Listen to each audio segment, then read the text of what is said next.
Bom dia a todos e a todas, dando continuidade aos princípios gerais do direito processual penal, tendo já passado sobre as garantias, sobre o princípio da inocência. Iremos falar agora um pouco sobre o princípio do juiz natural. Vejamos, o princípio do juiz natural está previsto na Constituição Federal e significa dizer que é a garantia de um julgamento por um juiz competente, segundo as regras objetivas de competência previamente estabelecidas no ordenamento jurídico, bem como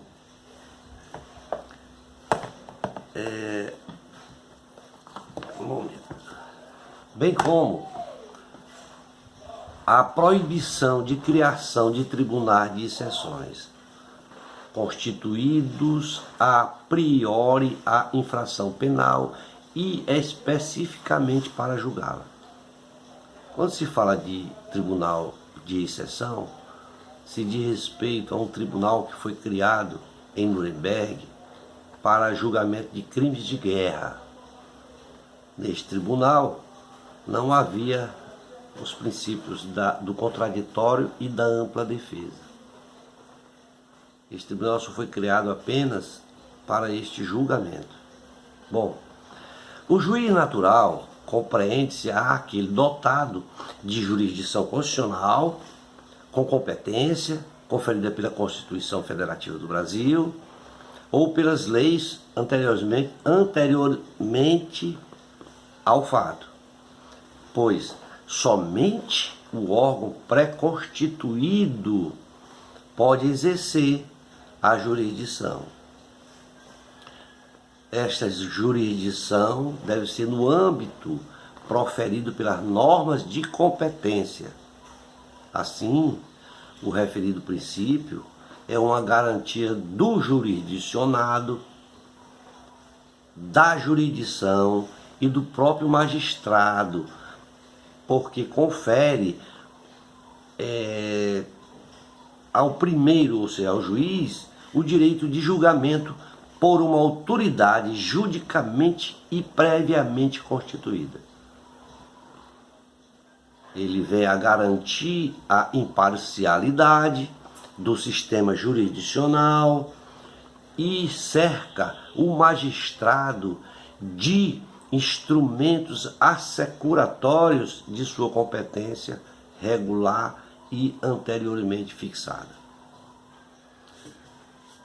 Finalizando o princípio do juiz natural, falaremos do quarto princípio, que é o princípio da legalidade da prisão.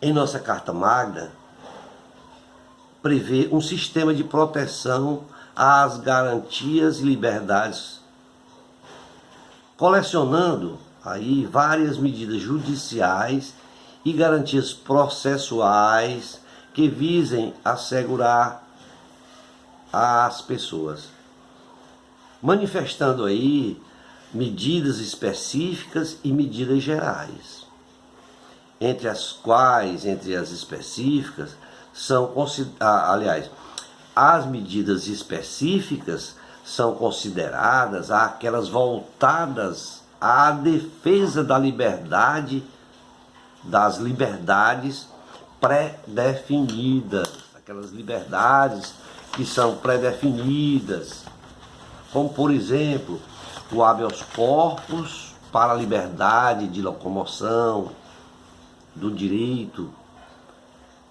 da prisão, de não haver prisão ilegal, etc. Na Constituição Federal, ela vem a demonstrar grande preocupação com as prisões, tutelando a liberdade contra elas em várias oportunidades.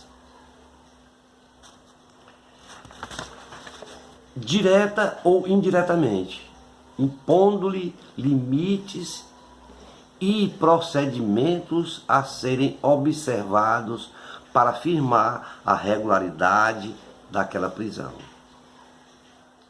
Meios e casos de soltura de presos, alguns direitos do detento e medidas para sanar e questionar a prisão. Todavia, os incisos do artigo 5º da Constituição Federal asseguram a liberdade de locomoção dentro do território nacional, dispõem acerca da personalização da pena, cuida do princípio do contraditório e da ampla defesa, assim como da presunção da inocência. E de modo mais taxativo, no seu inciso LX1 da Lei Maior, a nossa Carta Magna, no seu artigo 5º, constitui que ninguém será preso senão em flagrante delito ou por ordem escrita e fundamentada por um juiz competente ou uma autoridade competente. Também, no artigo 5º e seus incisos, traz que a prisão ilegal será imediatamente relaxada pela autoridade judiciária. Estabelece também que ninguém será levado à prisão ou nela mantida quando a lei admitir. Quando a lei admitir a liberdade provisória, com ou sem fiança. Também afirma que não haverá prisão civil por dívida, exceto a do responsável pelo inadimplemento voluntário e inexcusável de obrigação alimentícia.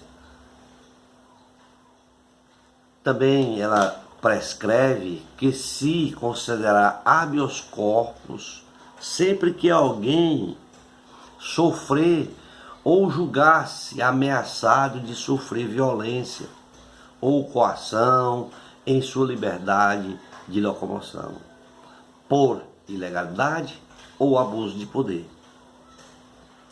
Também no seu artigo 5º ele vem prescrever que o Estado indenizará toda pessoa condenada por erro judicial, bem como aquela que ficar presa além do tempo fixado na sentença. Nós vamos ver